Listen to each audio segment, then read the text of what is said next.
अचानक से। ठीक है चलो 36 वाले एमसीक्यू पे आ जाओ। In the about question optimal पे आउट रेशियो क्या था, वो तो अपन ने निकाला ना 0%। ऑप्शन कौन सा था, 0।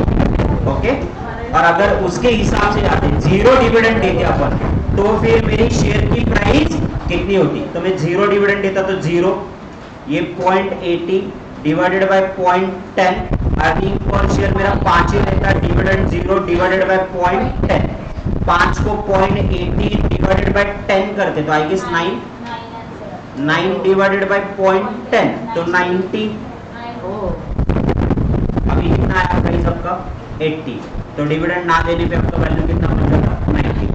तो वो वर्क कर रहा है कि नहीं वर्क कर रहा है ऑप्टिमल वाला, यस डन। 38 वाले पे आ जाओ। कॉस्ट ऑफ कैपिटल आपका 0.10 है, अर्निंग पर शेयर 10 है, रिटर्न ऑन इन्वेस्टमेंट 8 है, और डिविडेंड पे आउट रेशियो 50% है। मार्केट प्राइस आपको निकालना है, तो मार्केट प्राइस निकालना है तो बट ऑब्वियसली कौन सा फॉर्मूला लगेंगे, कुछ बोला क्या उन्होंने, नहीं। मॉडल एंड पिलर में आपको प्रेजेंट प्राइस चाहिए, वो पता है क्या, नहीं पता है, तो ये हटाओ। दूसरा बचा कौन सा आपका गोल्ड, गोल्डन में आपको रिटेंशन ब्याज चाहिए, वो नहीं पता है, खत्म। तो बचा कौन सा, वॉल्टर, वॉल्टर का ही सहारा है, तो डी प्लस आर के E minus D divided by के ई। चलो चेक करो, डी पता है क्या तुम्हारा, यस, अर्निंग पर शेयर 10 से 50%, तो 5 रुपए का डिविडेंड दिया। देन आर कितना आपका, R 0.08, then cost of capital 0.10, now earning कितनी है 10 माइनस 5 डिवाइडेड बाई 0.10, तो ये 5 वैसे के वैसे रहे, दोबारा गलती मत करना, ये 5 रहे, 5 को 0.8 डिवाइडेड बाय 0.10, तो ये कितने हुए 4 डिवाइडेड बाय 0.10, तो ये 90 आया क्या ऑनलाइन वाले, यस यस कंफर्टेबल। 39 में वही लॉजिक लगाओगे, जब अगर दिया है सीधा तो खत्म है सवाल, बट नहीं दिया है तो चीजें आइडेंटिफाइड करो। पीआर दिया है तो कहां से आएंगे, गॉर्डन से जाएंगे, प्रेजेंट प्राइस दिया हुआ है तो मॉडल एंड मिलर से आएंगे, नहीं तो फिर वॉल्टर है ही अपना सपोर्ट है। तो 39 40 41 ये वाला बन जाएगा आपका।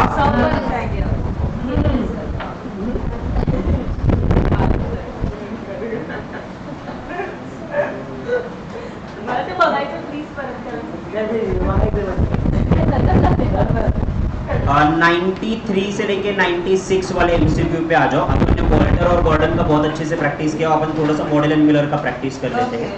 ब्रश अप करने के बाद नेक्स्ट चैप्टर पे जाएंगे। नेक्स्ट 4-5 दिन के लिए 30 तारीख तक ऐसे टाइमिंग रहेगा।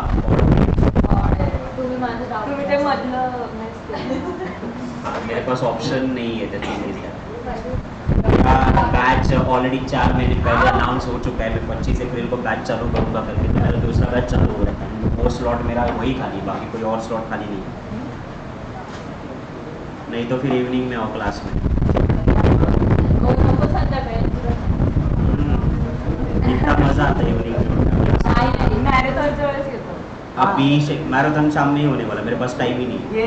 अभिषेक स्टील लिमिटेड इज अ 1, मैं दोपहर को 3 बजे बोलूँगा।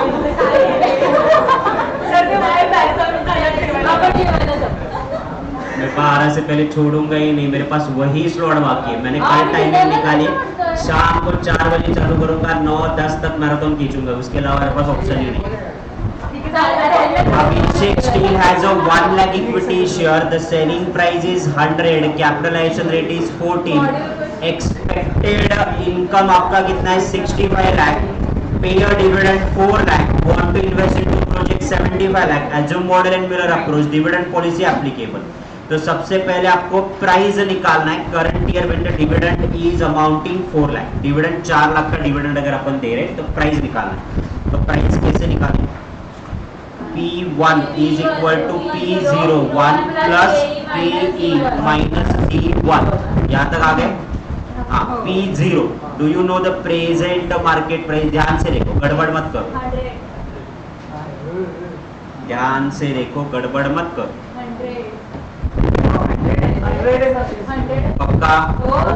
100 1 प्लस के कितना दिया तुम्हारा capitalisation rate 14.14 minus D1 D1 मतलब 4 लाख नहीं, 4 lakh divided bye 1 lakh equity share तो 4 एक यूनिट का लेते हैं तो कितना आंसर आया? 110 110 ये प्राइस आया क्या आपका? अरे एकमेकांचं भविष्य नंतर बघा, इकडे भविष्य क्रिएट करा. चंगू मंगू इकडे बघा, ते भविष्य क्रिएट करायला लागतं, असं हातावर येत नाही, काय कष्ट करायला लागतात तेव्हाच येतात ते रेगा. अरे आयुष्याची लागली ते बघ की.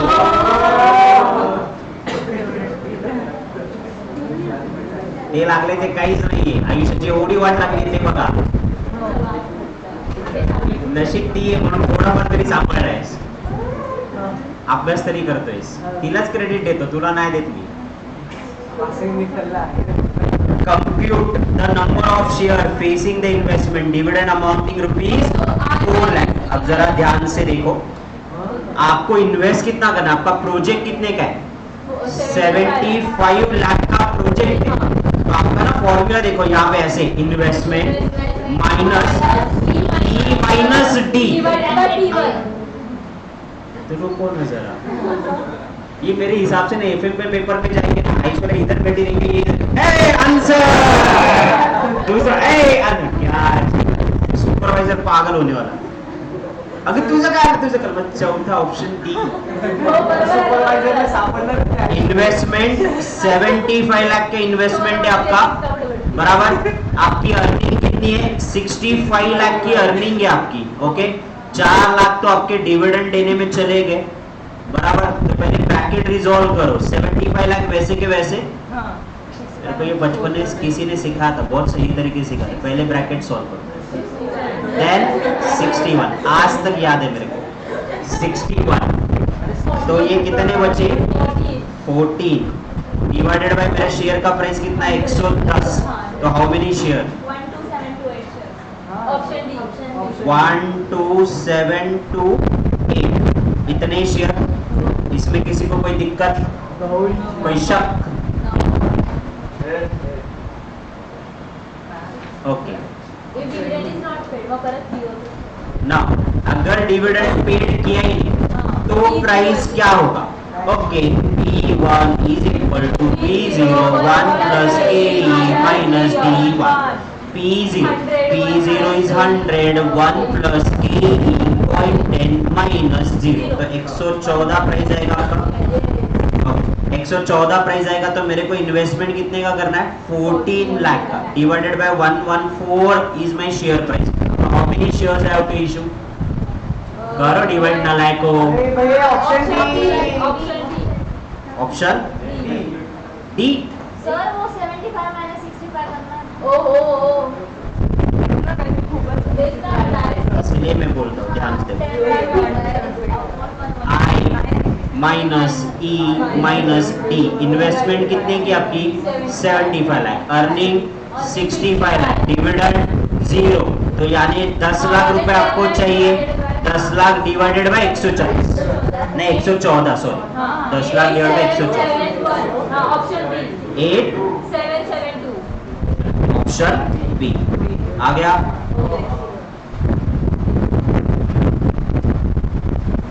हाँ सर, हाँ. 102 104 ये लास्ट वाला करेंगे एंड देन विल स्टॉप. अरे बाद में करते, रुको मेरे पास और सर 2 मिनट लास्ट वाले एमसीक्यू बताओ ना सर. ओके मोसी.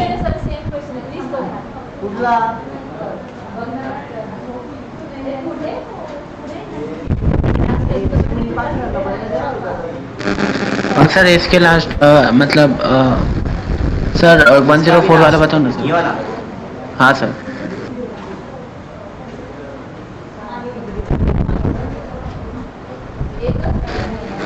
Done sir. हाँ 42 क्वेश्चन वगैरह तिथे मी दिले module question.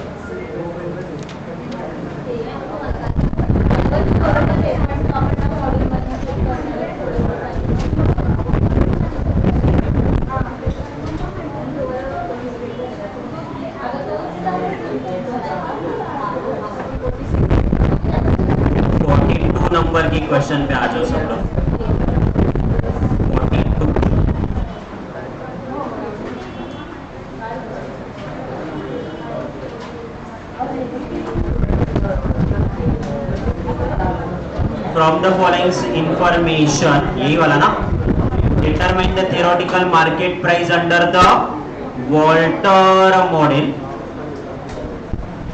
Earning of the company 5 lakh, dividend 3 lakh, number of share 1 lakh, earning price ratio 8% and return on investment 0.15.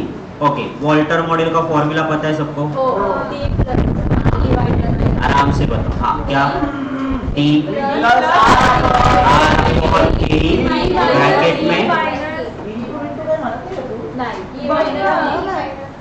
Bracket में E minus E divided by E.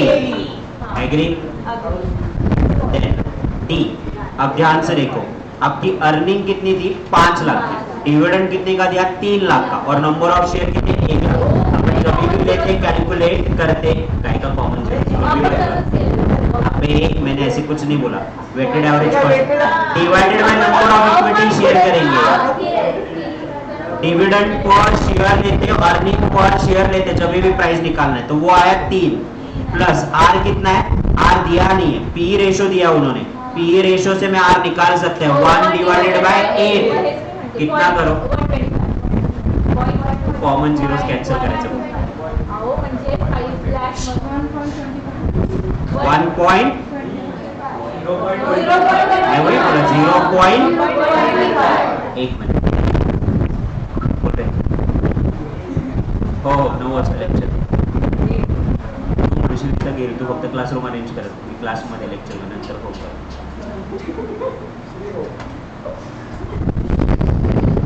Next, ये कितना आया? 0.125 divided by के दिया हुआ है ना, नहीं सॉरी, एक मिनट उल्टा हो गया, सॉरी. आर आपको दिया हुआ है, सॉरी, आर दिया हुआ है 0.15. के निकालना था 1 डिवाइडेड बाय 8. पी रेशो से 1 को डिवाइड कर देंगे, 1 डिवाइडेड बाय पी रेशो, तो आपको के ही मिलता है. तो ये कितना है बोला आपने? 0.125. बराबर 0.125. नाउ डिविडेंड, ये आपका अर्निंग कितना है? 5. डिविडेंड कितना है? 3 डिवाइडेड बाय 0.125. नाउ अब मुझे ये बताओ, ये 3 हुआ आपका. ओके, नाउ ये 2 इंटू 0.15 डिवाइड बाय 0.125, ये कितना है? 2.4 डिवाइडेड बाय 0.125, 43.20. ऑनलाइन में आया क्या होता है जज? Yes sir.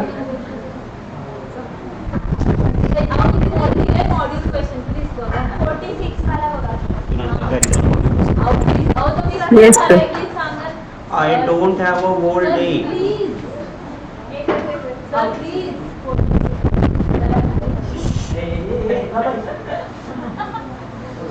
Question number 102, 104.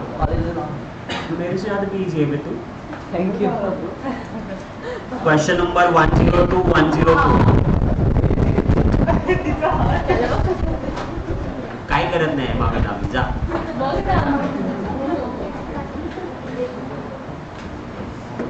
Done. Rosa Chemical Limited outstanding share 1,20,000, 20 per share. Company hopes to make a net income 3,50,000 during the year. Company is thinking of paying a dividend 2 per share at the end of the current year. Capitalization rate of risk has been estimated 15%. Assume no taxes. Answer the question listed below on the basis of Model and Miller dividend valuation. तो सबसे पहले आपको share का price निकालना है, अगर dividend देंगे तो, और अगर डिविडेंड नहीं देंगे तो शेयर का प्राइस कितना है वो निकालना है.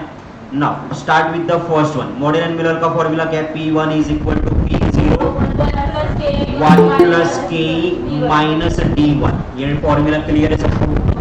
ओके, नाउ ध्यान से देखो. वेट कहाँ गया? P0. तो do you know that currently they are selling at a price at 20. तो ये मेरी 20 करंट प्राइस हुई. 1 प्लस के दिया हुआ है क्या? कैपिटलाइजेशन रेट इज 15%, तो 0.50. डिविडेंड दिया है क्या इन्होंने? Yes, dividend company is thinking of the end of the current year which is अ 2, सो 2, तो ये कितना हो गया?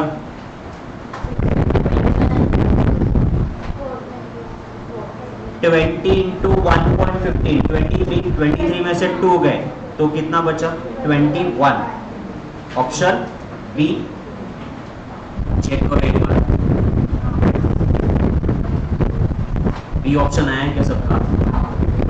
अब डिविडेंड नहीं देंगे तो 20 रहेगा, 1 प्लस 0.15 रहेगा, डी 0 रहेगा, तो ये आएगा 23। Done. Now, how many share company must issue if dividend and company needs 9,50,000 and accrue expenditure? अब ध्यान से देखो, मेरे को इन्वेस्टमेंट करना कितने का है? 9.5 लाख का। ये डिविडेंड क्या करें? पे कर रहे ना।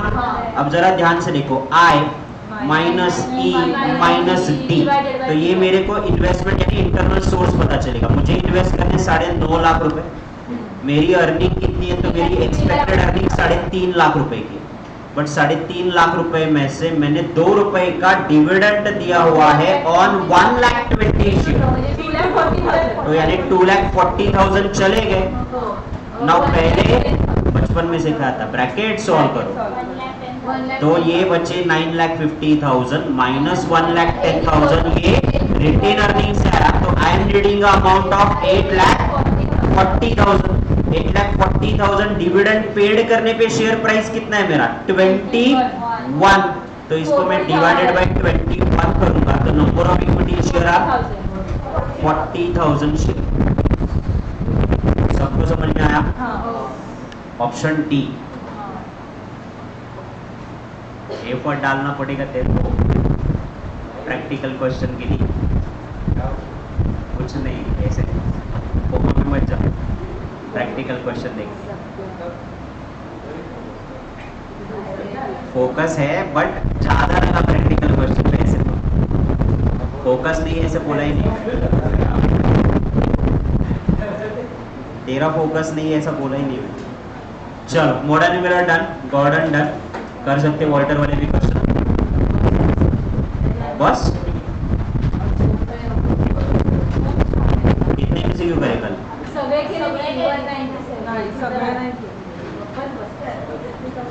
कॉल टाइम कब तो होगा सब?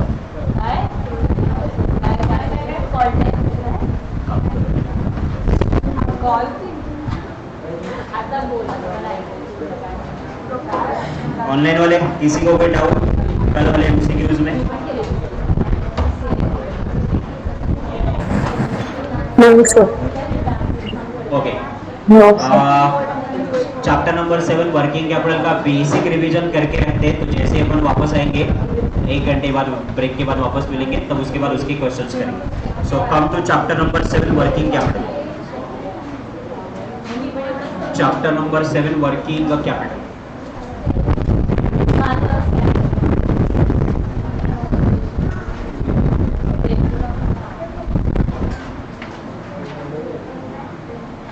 Done.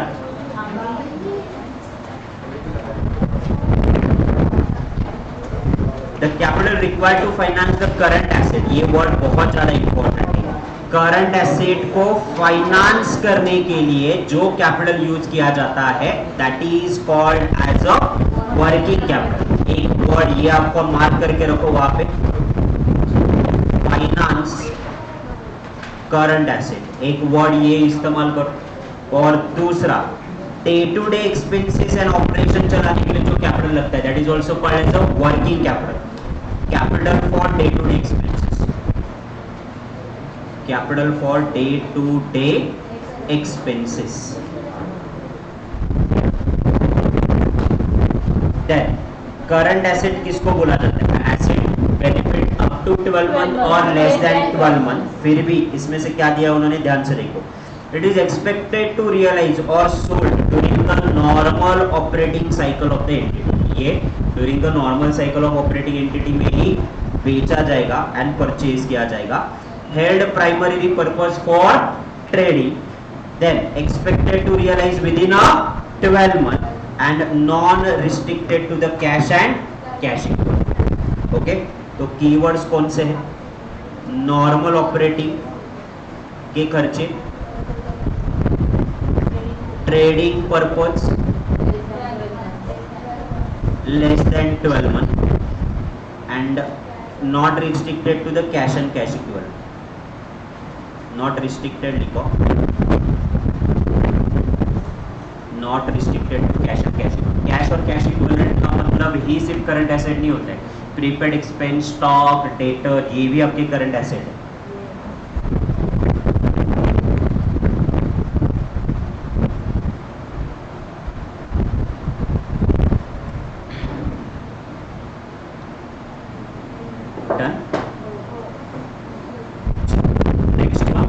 Current liabilities. A liability classified as a current when it is expected to settle a normal operating cycle of the entity. Now liability primary held for trading purpose within a 12. तो basically तीनों point आपके same है, इसीलिए मैंने आपको पहले 3 point बोले. Current asset में not restricted to cash and cash equivalent, ये अलग पॉइंट है. बाकी तीनों में दोनों ट्रेडिंग के लिए है, दोनों नॉर्मल ऑपरेटिंग साइकिल के लिए है, दोनों लेस देन 12 मंथ है. ये थ्योरेटिकल पॉइंट में काम आएगा.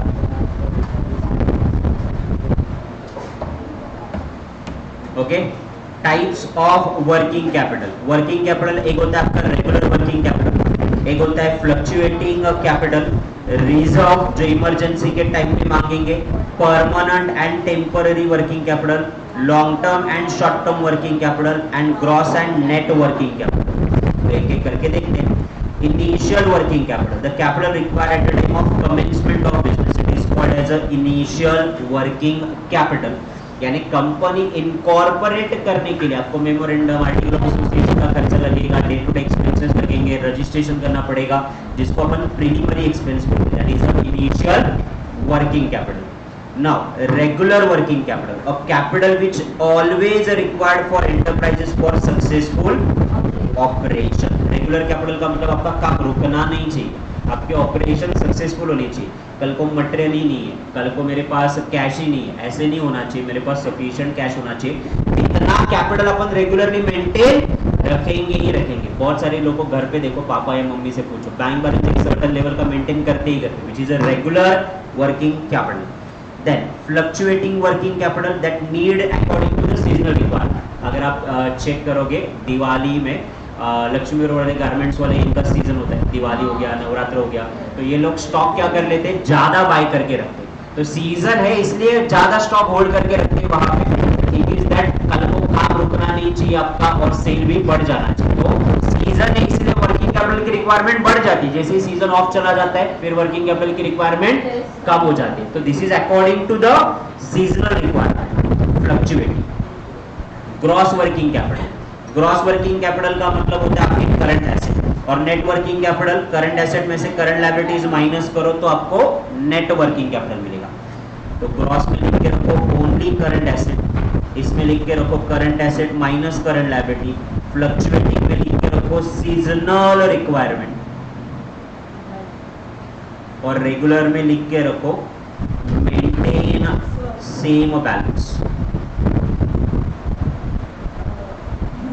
For successful operation. याद रखा तो ठीक, वरना रहने कोई दिक्कत नहीं. डन.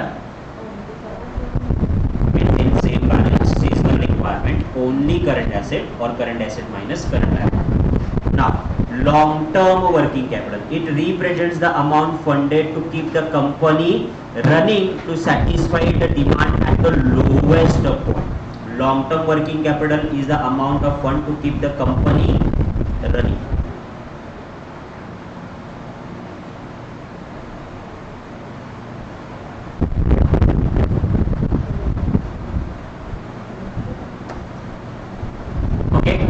कितने टाइप हो गए ध्यान से देखो. Okay, initial working capital, business commence करने के टाइम पे, कमेंसमेंट ऑफ द बिजनेस, ये नहीं लिखा ना, initial working capital at the time of commencement of the business. दूसरा अगर हम लोग बात करें तो regular capital, regular capital to maintain the same balance. Fluctuating capital, seasonal requirement, gross only current asset, net working capital, current asset minus current liability and long term working capital to keep the company running. Determinants of the working capital. Determinants of the working capital just read करो, season, production policy, growth, position, competitive, business का cycle, production period, dividend policy, size of the business, risk and sale policy. General purpose no. Operating cycle क्या होता है, मैंने ये cycle आपको draw करके दिया। तुम्हारे पास कैश था, cash converted into raw material, raw material convert into work in progress, work in progress convert into finish goods, finish goods converted into the debtor, debtor again convert into cash. This is your operating cycle. Short में draw करके रखो।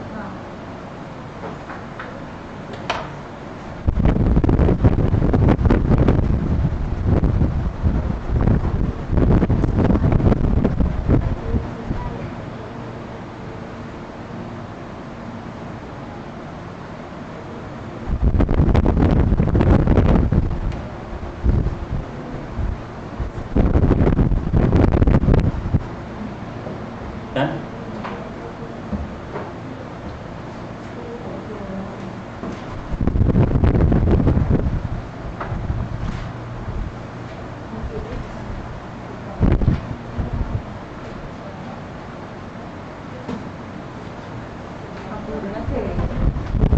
नहीं, इसमें बहुत सारे EOQ material का revision होगा, EOQ reorder level से इसमें। Negative working capital, negative working capital क्या आपका, अ companies current liability exceeds than the current asset. तो यहाँ पे लिख के रखो, current asset are less than current liability, then negative working capital. और यहाँ पे लिख के रखो positive working capital, positive working capital current asset more than current liability. Now 1 साल तक अगर आपका निगेटिव वर्किंग कैपिटल रहा ना, देन समझो तुम बैंकरप्ट होने वाले हो जल्द से जल्द, क्योंकि आप शॉर्ट टर्म लायबिलिटी 1 साल हो गए दे नहीं पा रहे, तो लॉन्ग टर्म कहाँ से?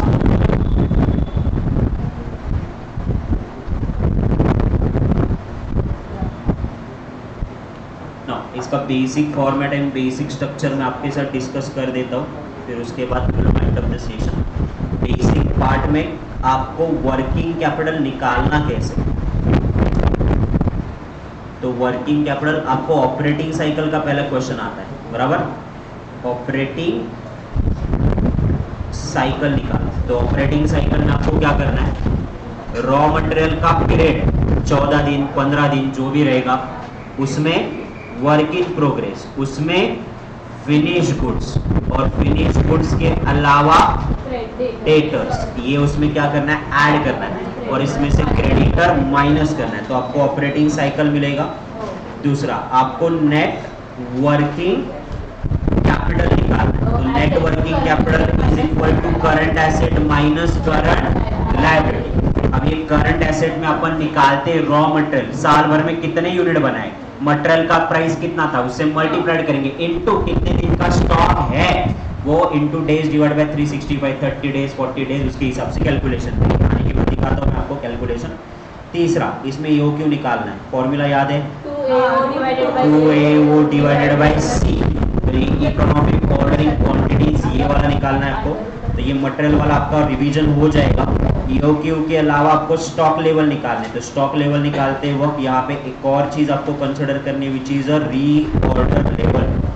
तो रीऑर्डर लेवल का फॉर्मूला है maximum quantity into maximum time, maximum delivery period. Then उसके अलावा आपको निकालना है minimum stock level. Minimum stock level का फॉर्मूला आपका रीऑर्डर लेवल प्लस माइनस